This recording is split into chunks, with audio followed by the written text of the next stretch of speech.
ጌታ በሊቀ ካህናቱ ሸንጎ ውስጥ እየተመረመረ ያለ ሊቀ ካህናቱ ሲጠይቀው ክርስቶስ መለሰ። ሲመልስ እዛ ከቆሙ ሰዎች አንዱ መጣና ክርስቶስን እንዴት ለሊቀ ካህናቱ ትመልሳለህ ብሎ በጥፊ መታው ይላል። ሲመታው ክርስቶስ ምን አለ? ለምን ትመታኛለህ አለ። እስኪ በሉ ለምን? ክርስቶስ ያ ሁሉ ጅራፍ ሲወርድበት ለምን ትመቱኛላችሁ ብሏል? ሲቸነከር ለምን ትቸነክሩኛላችሁ ብሏል? አላለም። ይህ ሰውዬ ግን ሲመታው ምን አለ?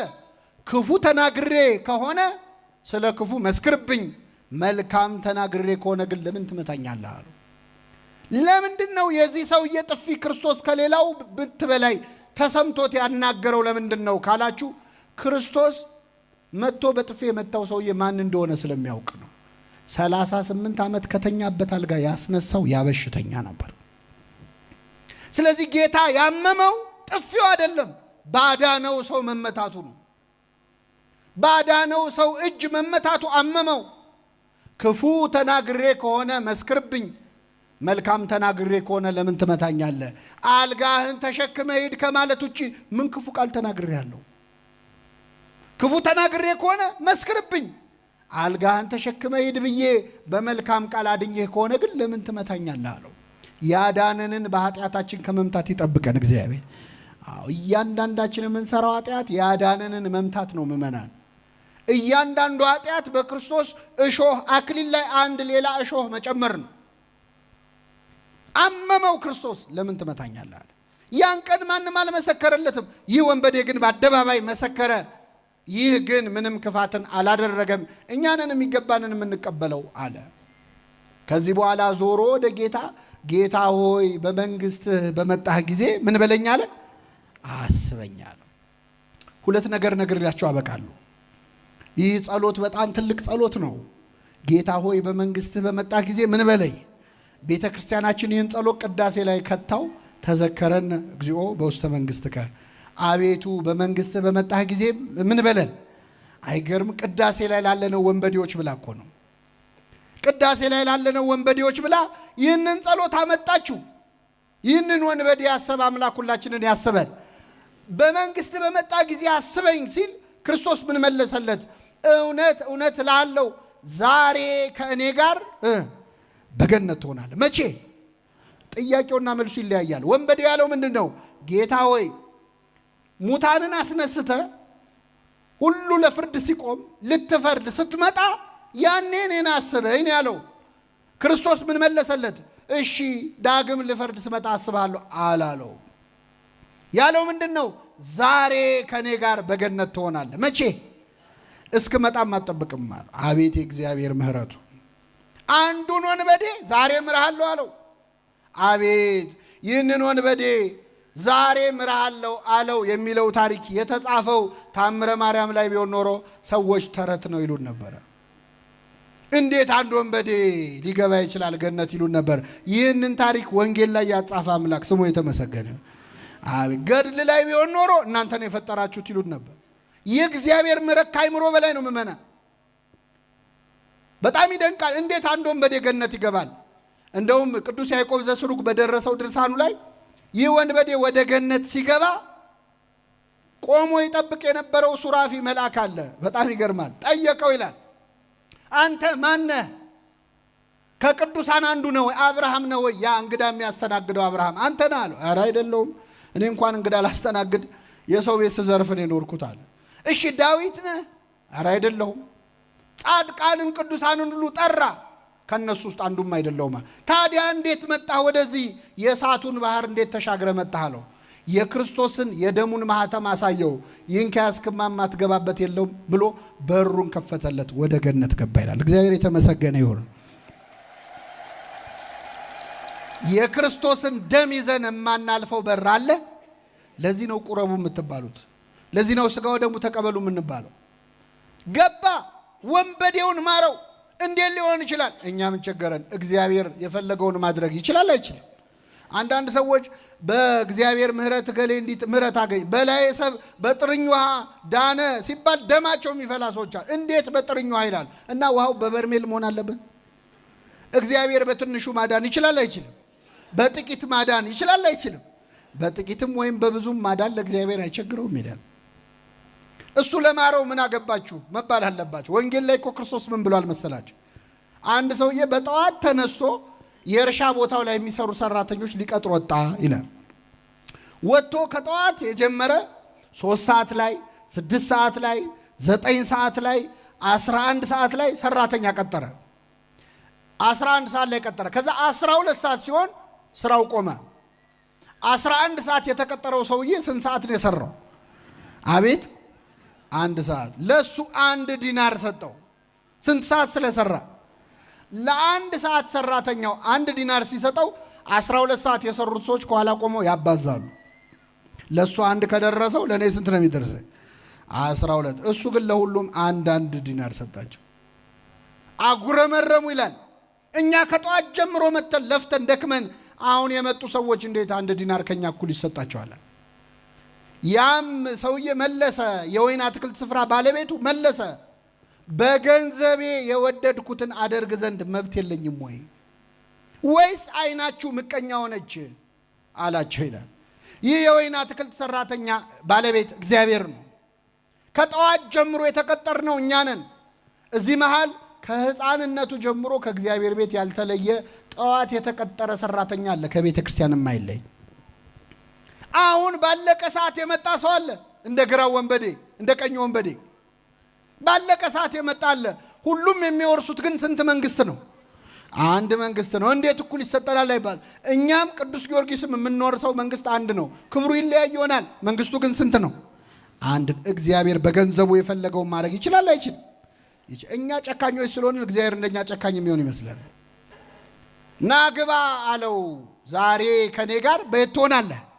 በገነት ትሆናለህ። 2 ነገር ነግሬያችሁ ላብቃ ምእመናን። ይህ ሰውዬ ጌታ ሆይ ብሎ ጌትነቱን፣ በመንግስትህ ብሎ መንግስቱን፣ በመጣህ ጊዜ ብሎ ምጽአቱን፣ አስበኝ ብሎ ምህረቱን መሰከረ። ይህ አልበቃውም። ጓደኛውን መከረ፣ እባክህ ንስሐ እንግባ ብሎ። ይህም አልበቃውም። የክርስቶስን ንጽህና በአደባባይ ምን አለ? መሰከረ። ይህም አልበቃውም። እኛ ለመስቀል ሞት የሚያበቃ ኃጢአት ሰርተናል ብሎ ንስሐ ገባ። ይህ አሁን የነገርኳችሁን ነገሮች ሁሉ ያደረገው ከ30 እስከ 40 ሰከንድ ቢፈጅበት ነው፣ ወይ 1 ደቂቃ ቢፈጅ ነው። በ1 ደቂቃ ይህን ሁሉ ስራ ሰርቶ ነፍሱን አዳነ። እንደውም አንዱ ባለቅኔ ምን አሉ? ይሄ ሰውዬ ወንበዴ ነበር አይደለም? ነበር አልነበረም? ስራው ስርቆን ነበረ እና መጨረሻ ላይ ምን ሰረቀ ብትሉ እዛው መስቀል ላይ ገነትን ሰረቀ ይላሉ። አዎ ይችልበታል አይደል? መቀማት ገነትን ሰረቀ። ሱራፊ እዛ ሰይፍ ይዞ የገነትን በር ይጠብቃል። እሱ ከባለቤቱ ጋር ጨርሶ መጣ። አስገራሚ ወንበዴ ነው አይደለም? አዎ ባለቤቱን ይቅርታ ጠይቆ ጨርሶ ጉዳዩን መጣ። ይህንን ሁሉ ነገር ያደረገው ግን በ30 ደቂቃ ነው፣ በ30 ሰከንድ ነው፣ ወይ በ1 ደቂቃ ነው። እሺ ደስ ይበላችሁ፣ በ1 ሰዓት ነው። እኛ ህይወታችንን ሙሉ ማድረግ ያልቻለውን እሱ በዚህ ደቂቃ አደረገው። እኛ ንስሐ ለመግባት ስንት ምክንያቶች ነው ያሉ? ተማሪው ቆይ ትምህርቴን ልጨርስ ይላል። ሰራተኛው ቆይ ከጡረታ ልውጣ ይላል። ልጅ ያላቸው ቆይ ልጄን ላሳድግ ይላል። ልጁ ሲያድግ ቆይ ላስመርቀው ይላል። ሲመረቅ ቆይ ልዳረው ይላል። ንስሐ ላለመግባት ምክንያታችን ብዛቱ። እኔ የኔን ስራ ታውቀው የለ እንዴ? እኔ እኮ ነጋዴ ነኝ፣ አሁን ከስራዬ ጋር አይሄድም ይላል። አይመቸኝም ይላል ብዙ ሰው። ምንም ባይመቼ እንደዚህ ወንበዴ ከመስቀል ጋር አልተቸነከርክም። ተቸንክሮ ነፍሱን አዳነ። ምናልባት የዛሬዋ ምሽት የመጨረሻ ምሽታችን ብትሆን ምን እናውቃለን?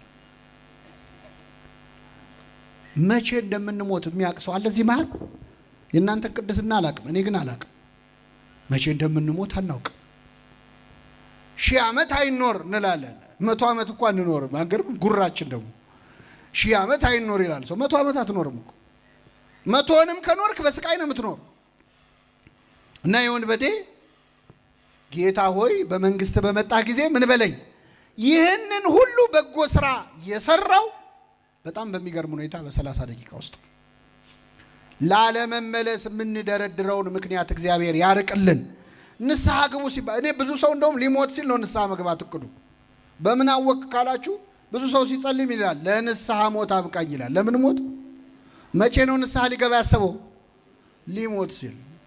እዚህ ምድር ላይ እኮ ፍቅር አቤት ከኃጢአት ጋር ያለን ፍቅር እኮ እንደው ምን አይነት ኮሚትመንት ነው። ትዳር አረግ ነው እኮ ኃጢአትን መላቀቅ አንፈልግም። ስለዚህ በኋላ ነው ንስሐ። አይ እኔ ንስሐውን ብገባ እኮ ተመልሼ ኃጢአት መስራት አይቀርም። ታውቀው የለ የኔን ስራ የኔን ውሎ ታውቀው የለ ባይሆን ቀስ ብዬ በኋላ ተረጋግቼ ንስሐ ገባለሁ ይላል። መልሼ ኃጢአት ከምሰራ ነው። ይሄ ምክንያት አይደለም። ይሄ ምክንያት አይደለም። ምእመናን ገላችንን እንታጠባለን በቀን በቀን እሺ፣ እንደው ቢርቅ በሳምንት በወር እሺ፣ በአመትም ቢሆን ግድ የለም እንታጠባለን። ገላችንን ታጥበን መልሰን እንቆሻለን አንቆሽሽ? አይሰማኝም። ስለዚህ መቆሸሻችን ለማይቀር አንደኛውን ጠርቀምቀም ብሎ ለምን ስንሞት አንታጠብም ትላላችሁ? አንልም። የስካሁኑን እንታጠበው የቀረውን እግዚአብሔር ያውቃል አይደለም? አዎ፣ ከስጋ በመታጠብ ከሚመጣብን ቆሻሻ ከምናስወግደው ቆሻሻ በላይ ኃጢአት እኮ የበለጠ ነው፣ የከፋ ነው፣ ነፍስ የሚያቆሽሽ። ስለዚህ ቀጠሮ አትስጡ። የወንበዴ የቀረችውን ሰዓት ወሰነባት። የመዳን ቀን መቼ ነው? ዛሬ አይደለም አሁን ነው የሚለው። ዛሬማ ብዙ ነው። ዛሬማ ከጠዋት እስከ ማታ እኮ ነው። እስከ ሌሊቱም እኮ ዛሬ ነው። የመዳን ቀን መቼ ነው? አሁን ነው። ቅዱስ ዮሐንስ ወንጌላዊ ይገርማቸዋል። በነገው ዕለት ጌታ ተሰቅሎ ሲሰቃይ አይቶ የክርስቶስ መከራ ከልቡ አልጠፋ ብሎት ነበር። በዚህ ምክንያት ፊቱ በሐዘን የጠቆረ ነበር። ቁጹረ ገጽ ነው የሚባለው። ዮሐንስ ከዚያ በኋላ ብዙም አይስቅም ነበር በሕይወት ዘመኑ። ሳቅ ሲስቅ ያየው ሰው የለም። ሐዘን አልጠፋም። የጌታ መከራ አይኑ ላይ ስላለ ማለት ጌታ ተነስቶ እንኳን ግን አይረሳው እና አንድ ቀን ግን ይገርማቸዋል። እንደው ከአንጀቱ ስቋል ይባላል። ቅዱስ ዮሐንስ ሆዱን ይዞ ስቋል። ምንድነው ያሳቀው? አንድ ሰውዬ ልብስ ሲያሰፋ አይቶ ማሰፋቱ አይደለም ልብስ እያሰፋ ይከራከራል። አሳጥረው እዚህ ጋር በደንብ ጠበብ አርጋት አደራ እጁን እንዲያርገው እግሩን እንዲያርገው እያለ ልብስ ሲያሰፋ የእግዚአብሔር መልአክ መጣና ለወንጌላዊ ዮሐንስ በጆሮ አንድ ነገር ነገረው። ይሄ ሰውዬ ልብስ የሚያሰፋው ሰውዬ ነገ ጠዋት ይሞታል አለው። መቼ ነው የሚሞተው? አሁን ምን እያደረገ ነው? አደራ ጠበብ እንዳይል አደራ እዚህ ጋር ይላል። ሊገነዝበት እኮ ነው። ትስቃላችሁ አይደለ? ጠባቂ መልአካችን በእኛ የሚስቀው እንደዚህ ነው። እኛስ መቼ እንደምንሞት ምን እናውቃለን? መቼ እኔ የሚገርመኝ ሰው ቀብር ላይ ቆሞ እኮ ያቅዳል። ቀብር እየቀበርን እኮ እናቅዳል። እኔ በጣም እንደው ቀብር ላይ እንኳን ትንሽ አትሆም እየተቀበረ ከንፈር እየመጠጥን አሁን ከዚህ በኋላ እዛ ሄጄ ከዛ ቤት ገብቼ ከቤት በኋላ አረ ቀብር ላይ ነገ አንተ ትሞታለህ።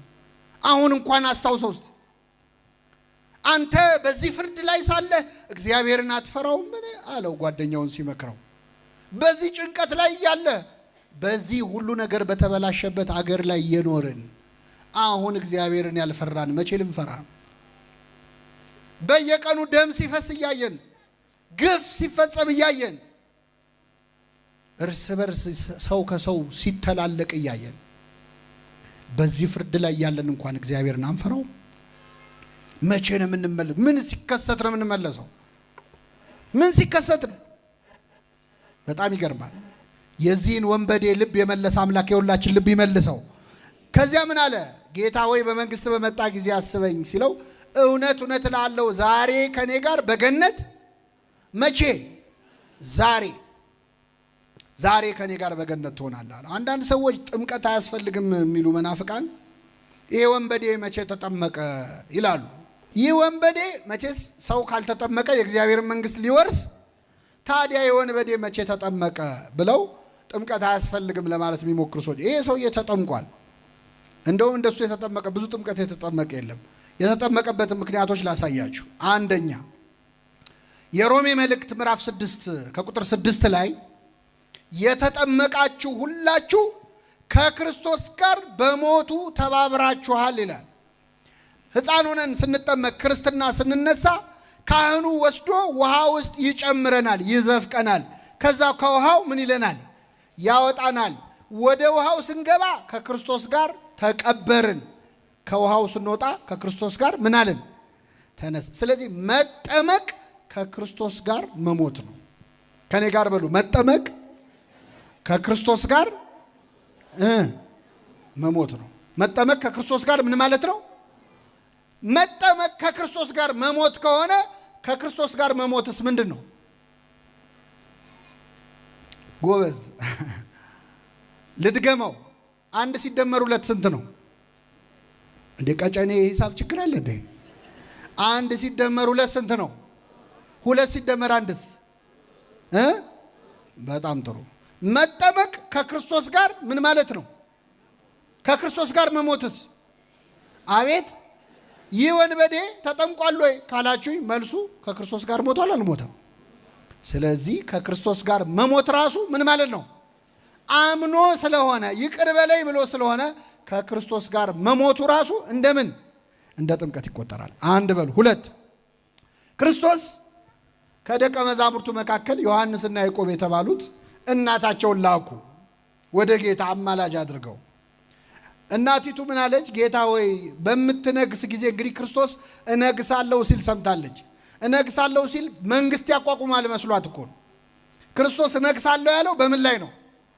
በመስቀል ላይ ነው። እደፋለሁ ያለው የሸዋ አክሊል እና እነግሳለሁ መንግስት ተሰጠኝ ስልጣን ተሰጠኝ ሲል ስለሰማችሁ እነሱም ስለሰሙ ሐዋርያት ጌታ እስኪያርግ ድረስ የክርስቶስ መንግስት ምድራዊ መስሏቸው ነበር። ስለዚህ ምን አለችው? በነገስክ ጊዜ በክብርህ ልጆቼን በግራና በቀኝ አድርግልኝ አለችው። ክርስቶስ ምን አለ? የምትለምኑትን አታውቁም አለ። ይቺ ሴት መጣ ልጆቼን በግራና በቀኝህ በነገስክ ጊዜ አቁምልኝ ማለት በሌላ ቋንቋ አብረውህ ምን ይበሉ ማለት ነው? ይሰቀሉ ማለት ነው። የምትለምኑትን አታውቁም። በእውነት እግዚአብሔር የለመነውን ሁሉ ስላልሰማን ስሙ የተመሰገነ። አሁን የለመነውን ሁሉ ቢሰማን እንደው በእውነት ችግር እኮ ነበር። ወጣቶች አሁን እስቲ ስንት ልመና ነው የምትለምኑት? መጣችሁ እስቲ የብዙ ወጣቶች ልመና ምንድን ነው? አትዋሹ፣ እኔ ልንገራችሁ። የወጣቶች ልመና ትዳር ነው አይደለ? አዎ ዛሬ እችኛዋን ስጠኝ ብለህ ትለምናለህ። ነገ ትመጣና እግዚአብሔር ሆይ እችኛዋን ተዋት፣ ሳስበው ተዋት ይቅርብኝ ደግሞ ያችን። አሁን የለመንከውን ሁሉ ቢሰጥ ህይወት አይበጠበጥም እንዴ? ሰው እኮ ማመልጭ ከቻንኳን እኮ ስርዝ ድልዝ ሲበዛው ጥሩ አይደለም አይደል? የኛ ጸሎት እኮ ብዙ ስርዝ ድልዝ አለው። የለመነውን ያህል ስላልሰማን ስሙ የተመሰገነ ይሁን። አቤት አሁን የለመነውን ሁሉ ቢሰጠን እኮ መጥፎ ነበር። ምማና እዚህ መሃል ወላጆች አላችሁ፣ ልጃችሁ ቤት ውስጥ እንደው አይጥ አስቸግሯችሁ የገዛችሁትን መርዝ ይዛችሁ ስገቡ ይሄን መርዝ በዳቦ አድርጌ ካልበላው ቢል ትሰጡታላችሁ ወይ? ልጄ ለምን ጓጉቶ ይቀራል ይብላ እንጂ ትላላችሁ? ቢያለቅስስ እንዴ እያለቀሰ እኮ ነው ብላችሁ ትሰጣላችሁ? አባት ከሆንክ አትሰጠውም፣ ትገርፈዋለህ ዝም በል ብለህ እንጂ አይሰጠውም። እግዚአብሔር አባት ነው። ስንት መርዝ ለምነ ነው እምቢ ብሎናል መሰላችሁ? ስንት ክፉ ነገር ነፍሳችንን የሚጎዳ ልመና ለምነነዋል። አባት ስለሆነ ግን እምቢ ይላል፣ አይሆንም ይላል። የእግዚአብሔር እምቢታ ከሌሎች ከሰዎች እሽታ ይሻላል። ቆይ ሚል ላንተ ብሎ ነው። ምን ይጎልበታል? ሁሉን ቢሰጥ ለሱ ላንተው ብሎ ነው። ወይ ነገሩ ላንተ አይሆንም፣ አለዚያ አንተ ለነገሩ አትሆንም። እያዘጋጀ ነው፣ ጊዜው አይደለም። እና የምትለምኑትን አታውቁም። እና ይህን ልመና ከለመኑ በኋላ ጌታ ምን አለ መሰላችሁ? ከኔ ጋር ናችሁ?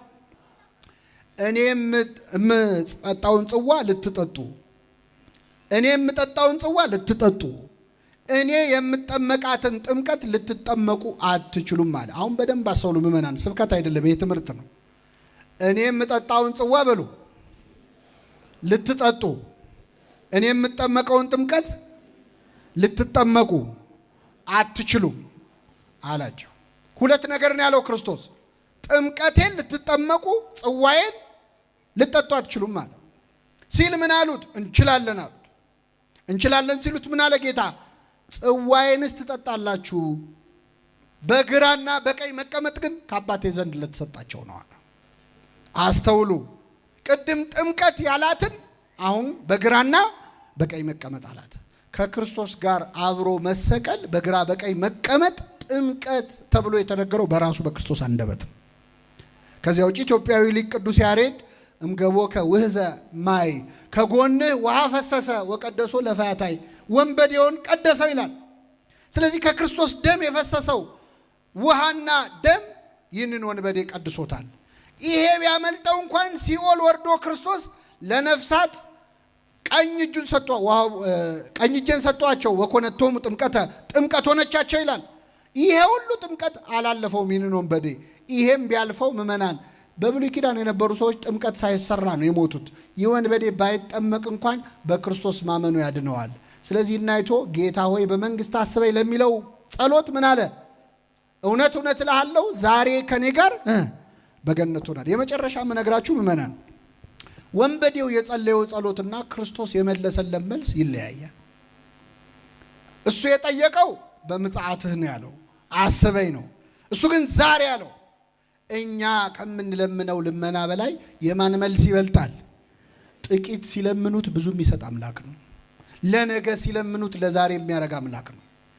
እግዚአብሔር ከለማኞቹ ዕውቀት በላይ ስለሆነ እንዲያውም ሳለምነው ነው የሚሰጠን። አብዛኛውን ጸሎት እኮ እኛ ሊስት አድርገን ይሄን አድርግልኝ ብለን ነው አይደለም እግዚአብሔር የሚሰጠን። እሱ ስለሚያውቅ ሳንለምነው የሚያስፈልገንን አውቆ ያደርግልናል። ጸሎታችንን አርሞ የሚሰማ አምላክ ነው። አሁን እኛ ምን ጸልየው ጸሎት ውስጥ ብዙ ችግር አለበት። እግዚአብሔር ግን የኛን ዕውቀት ማነስ አይቶ ይሰማናል። በዚህ በጣና ገዳማት የተከሰተ አንድ ነገር ልንገራችሁ። አንድ ሰውዬ መናኝ ሆኖ ባህታዊ ሆኖ ከጣና ገዳማት ባንዱ ዋሻ ውስጥ ቆሞ ለረጅም ዓመታት ጸሎት እያደረገ በምናኔ ይኖራል።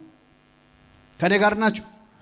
ብዙ ዓመት ሆኖታልና እዛ ቆሞ እየጸለየ ያለ አንድ አባት በጀልባ ተሳፍረው ወደዚያች ደሴት ይደርሳሉ። ሲደርሱ ቆይ መንገዴን ከመቀጠሌ በፊት እዚች ደሴት ላይ ትንሽ አረፍ ልበል ብለው ጀልባውን ያቆሙና ወደ ደሴቱ ገብተው ዞር ዞር ማለት ይጀምራሉ። ከዛ ድምጽ ይሰማሉ።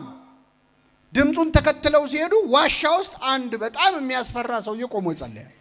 ጸጉሩ ሁሉ አድጓል፣ ብዙ ዓመት ሆኖታል። ያስፈራል። ጠጋብል ሰው ሁሉ አይመስልም። ግርማው በጣም ያስፈራል። ይጸልያል። እኛ አባት ትልቅ አባት ናቸው። ሲሰሙት ግን የሰሙትን ነገር ማመን አቃታቸው።